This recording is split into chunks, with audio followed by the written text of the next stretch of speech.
So Bruce Lee's friend's son-in-law is also the fight choreographer for Resident Evil Apocalypse, and he wrote a book on Jeet Kune Do. Let's check it out.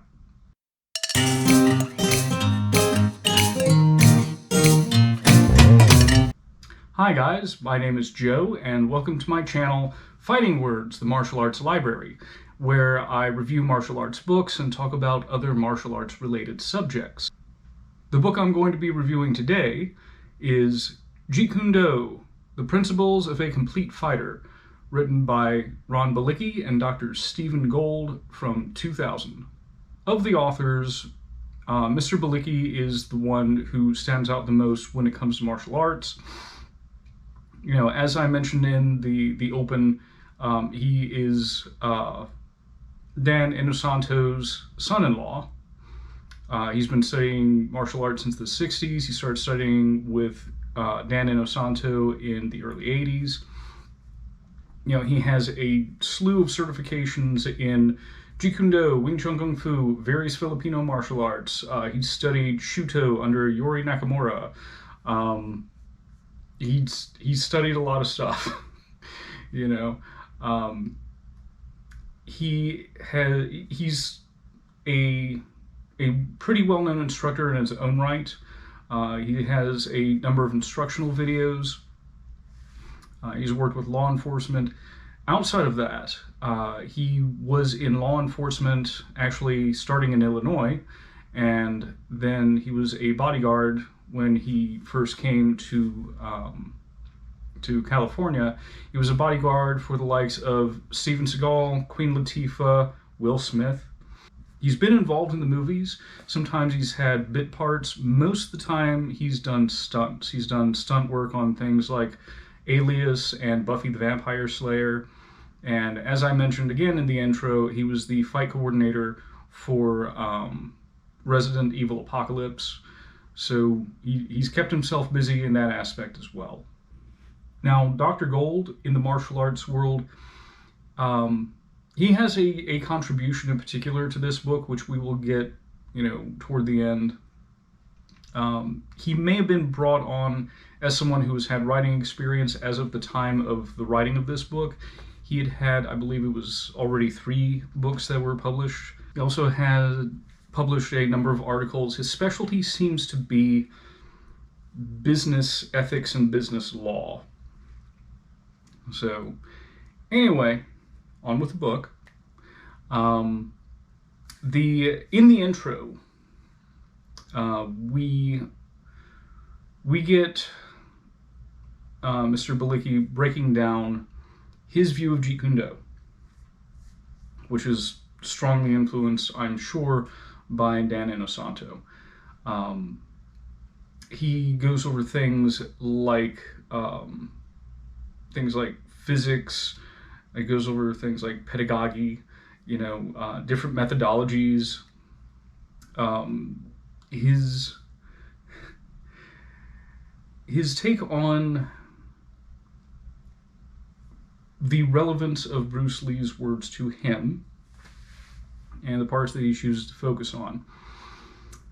In brief, there are essentially 2 Jeet Kune Do camps, if you will.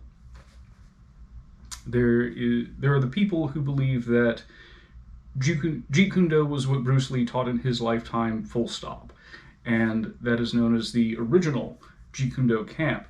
The other side of it is the side that Inosanto is sort of the figurehead of, and Balicki, etc., are sort of well known for, and that is the idea that Jeet Kune Do is a series of principles or concepts that can guide one's martial arts training, even if one is training something like Filipino martial arts, or, you know, Muay Thai, or Wing Chun Kung Fu, or Silat, or what have you. And that is, uncoincidentally, known as the Jeet Kune Do Concepts camp. So a lot of the intro of this book is Mr. Balicki talking about that. Moving on to the actual physical techniques, the first chapter is on is on focus mitt work, and he shows a number of focus mitt drills, including like defending against various attacks and following up on the mitts. I think one sequence that stands out here is he will show the focus mitt drills and the unarmed application side by side.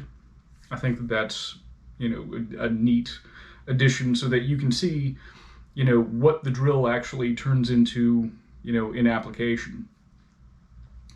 After that, we get a section on weapons work, which is strongly influenced by the Filipino martial arts. A lot of Kali influence in there. The weapons, of course, that he focuses on are the stick and the knife, and he's demoing stick versus stick, stick versus unarmed. Usually, in other words, you are defending against somebody with a stick. Knife versus knife, and knife versus unarmed.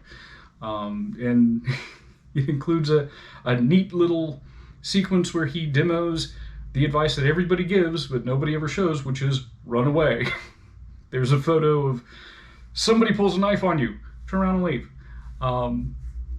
In practice, I don't think it's quite as simple as that, but I think it's a neat inclusion.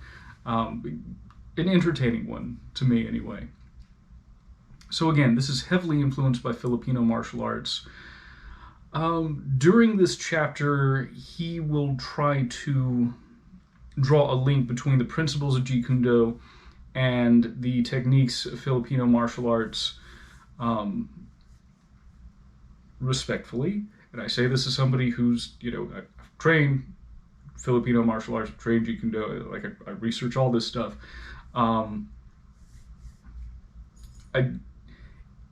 If the underlying idea is simplicity, that's like a core concept of Jeet Kune Do, this is me sort of editorializing a bit here, some of that seems to get missed with some of the complexities that we see in some of these sequences. Past that, there's a chapter that he simply calls Options, which is pretty much on self-defense awareness, and just many different considerations. Like your opponent may be armed, but also you might be armed. He talks about another case, in another instance, of the difference between cover and concealment, which, cover means concealment means it can't see you. Cover means it's harder for a bullet to get to you. So like, a paper bag could be concealment, but it would make garbage cover. So it's nice if the idea is to convey, ultimately, like, we're doing this all for self-defense. These things that don't always get talked about in self-defense books and scenarios and stuff like that. It's got a chapter on multiples. The only drills he's showing are like 2-on-2. He talks more about multiples. Like it's not like, here are drills that will help you. The only situation you're ever going to come across is like you and a buddy against him and a buddy. That's not the idea, but those are the only drills that show up. He does also address, 1 versus 2, 1 versus 3 and stuff like that. But, when it comes to how can we drill this, it's just weird to me that it is a 2 versus 2 situation consistently. Then we get into a chapter on trapping, and he starts off discussing concepts and then includes some focus mitt sequences. I like the utilization of focus mitts in your trapping work. And I will say this feels a little bit disordered, I guess. We start off basically doing kickboxing, that's like the chapter on the focus mitts. And here's another opportunity to use focus mitts in trapping, but we've got like 3 or 4 chapters in between. Why? Wait, why are we covering multiple attackers before we're covering trapping? I don't know. But it will be a quirk of this book if you choose to pick it up. There is a chapter on ground fighting. That is, the title of the chapter is ground fighting. It talks about the pros and cons of ground fighting. One thing that stands out to me is that there's a lot of, there's a lot of Muay Thai here. We're talking like pad work, similar to like the focus mitt drills that were, in the earlier chapter, and also clinch work. You'll notice that none of that is actually ground fighting. And I don't remember if there was anything in the text linking the two ideas. I almost wonder, this was the year 2000 when this was published. I do wonder if he's trying to make a link between MMA and ground fighting, because we do see some things here that could be seen as sport sequences. For instance, later on in this chapter, there are sequences where he's defending against a kick and then turning that into a leg lock sequence. And to me, that seems very, very shuto, very shoot fighting. We get a lot of that with the shuto material. And it's neat. It seems a little unusual because, like, sandwiched in between Muay Thai pad drills and, somebody kicks at you and you take them down and hit a leg lock, there's a whole thing on, like, women's self-defense or a self-defense look at the ground fighting. The section on women's self-defense, he demos two little things, or his wife, Diana Lee Inosanto, does. She's an accomplished martial artist herself. Her sequences are based on Mafalindo Silat, maybe Harimau, which is a very low to the ground Silat off branch. One of the things here that concerns me is there's a sequence where, a guy is reaching up for, like, there's no obvious attack. He's just approaching her, and her first move is to sit down on her butt and start kicking up with the guy. And all I can think of is, why are you, in self-defense, the primary goal is to get out of there. Why are you deliberately limiting your own mobility? And moreover, if you are not a skilled ground fighter and they get past your legs, because I don't know how instinctive it is, but it is not difficult. If you're up against somebody who's only throwing kicks at you and they are not themselves a skilled ground fighter, just throw the kick aside and step into their hip, and boom, you're past. So I don't know. It seems like there is an opportunity for one to be very vulnerable if they deliberately put themselves in that particular position. Actually, this is not the only place I've seen this. I wish I could remember the name of the book, but about 15 or 16 years ago in my college library, there was a women's self-defense book in the martial arts section. And it also talked about, if somebody attacks you, fall to your back and kick your legs at them. This just seems crazy to me. If you have an idea why someone would deliberately do this, please let me know in the comments, because it seems sort of perilous, in my humble opinion, to deliberately limit your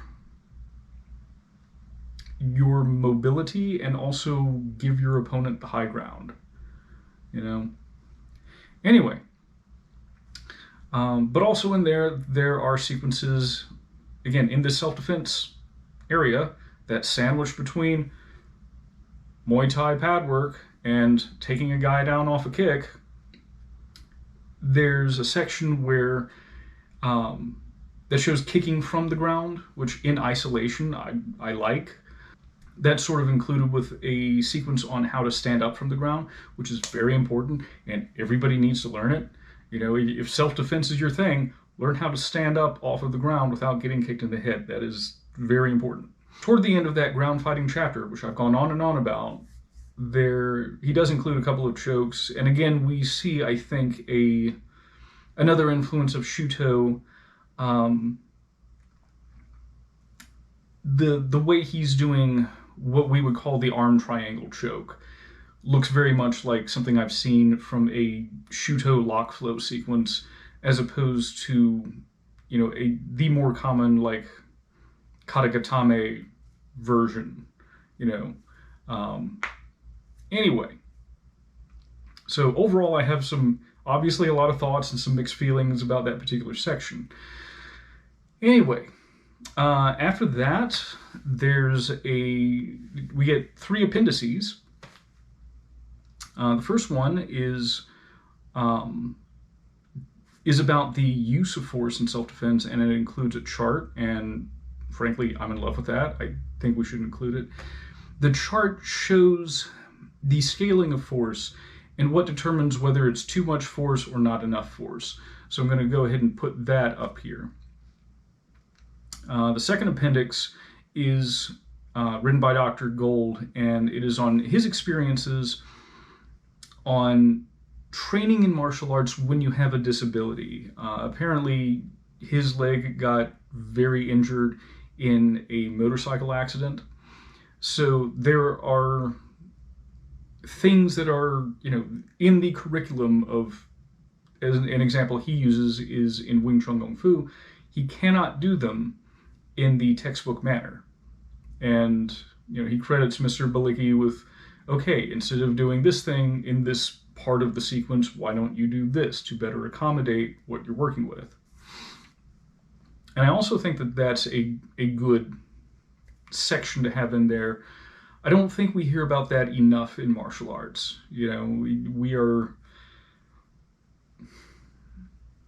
I think we are sometimes a little bit blind to the fact that not everyone has, a body that functions up to specification. I hope I'm not being impolite when I say that. And finally, the third appendix, he sort of reiterates his the training principles that he addressed in the beginning, and sort of bullet points them. So, pros and cons.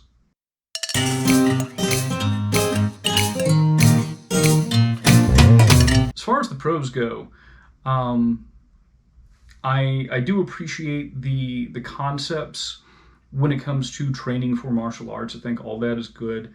I like the pad drills and the way he shows how the pad drills transition into like empty hand work. I do like the 2-on-2 drills in the multiple attacker section. I think in training we get used to the mentality of like 1-on-1 in most training environments. So that's why I do enjoy him bringing that into it. The kicking and getting up from the ground, that to me is like, essential for self-defense. Those skills are essential for self-defense. So I do appreciate that inclusion. And finally, as I mentioned, like the escalation of force chart, I'm totally down with that. I think that or something like it should be included in any book that addresses self-defense.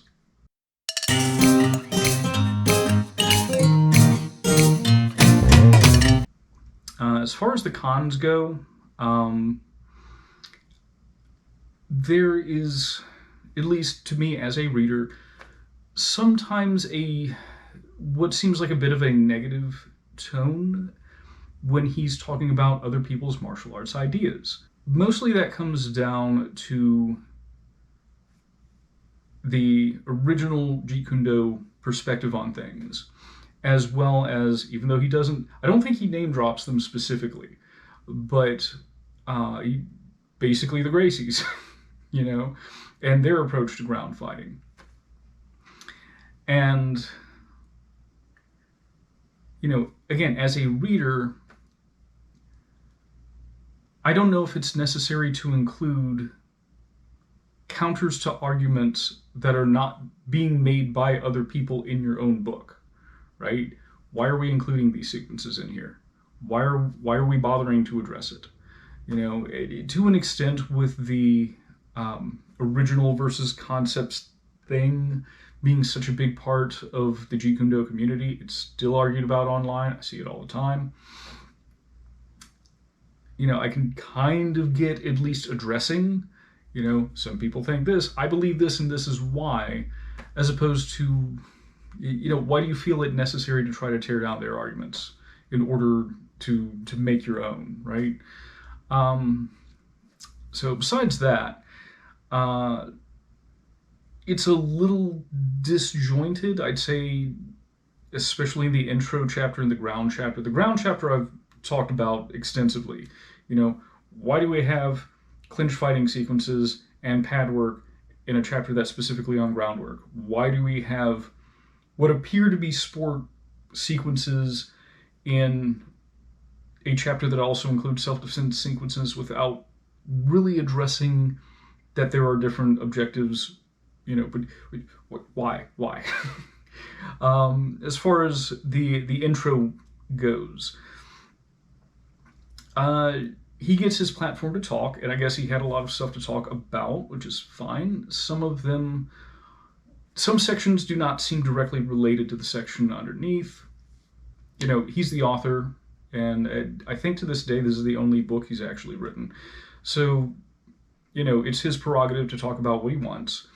But again, as a reader, sometimes, I'm going through it and I sort of have to shift gears mentally, even though all this stuff is in the same chapter. Another con, as I'm going to just mention it briefly again, deliberately falling to your butt if you are a woman fighting a man. What? There must be better options than, again, limiting your mobility, limiting your own tools offensively, because you're about to get kicked in the head, man.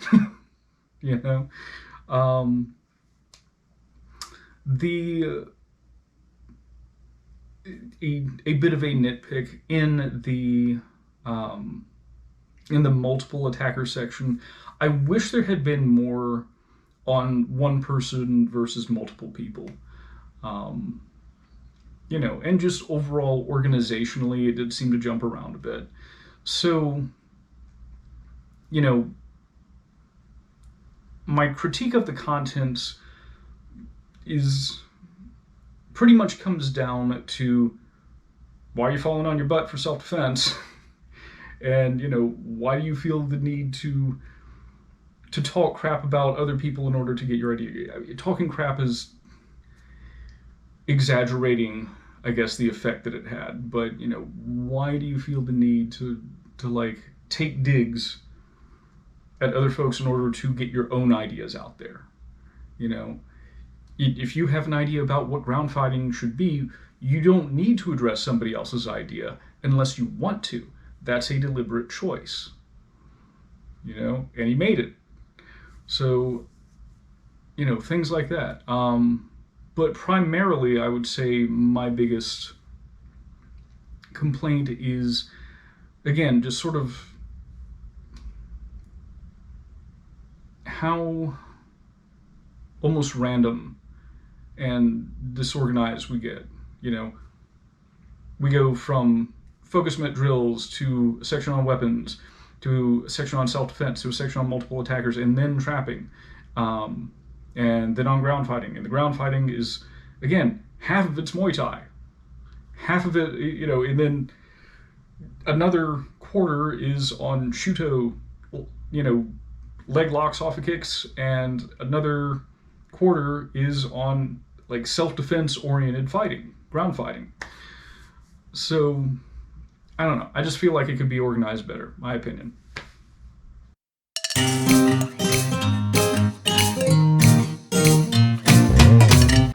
So, recommendations. I think if you are just getting into martial arts and you want an idea of how to train, for self-defense and for practical stuff, I think that this is a good book to get.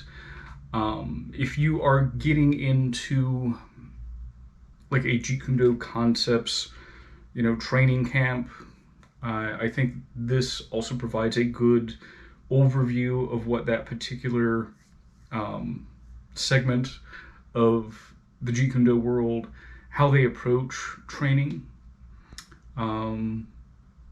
So yeah, it's solid for that stuff. I must confess, because it jumps around so much, it's hard for me to recommend it overwhelmingly for any one thing or another. But I do like it. I like it a lot. It's just hard for me to pick out like one particular thing it does better than anything else, or one thing it excels at. If push came to shove, I'd say probably describing the approach of Jeet Kune Do Concepts.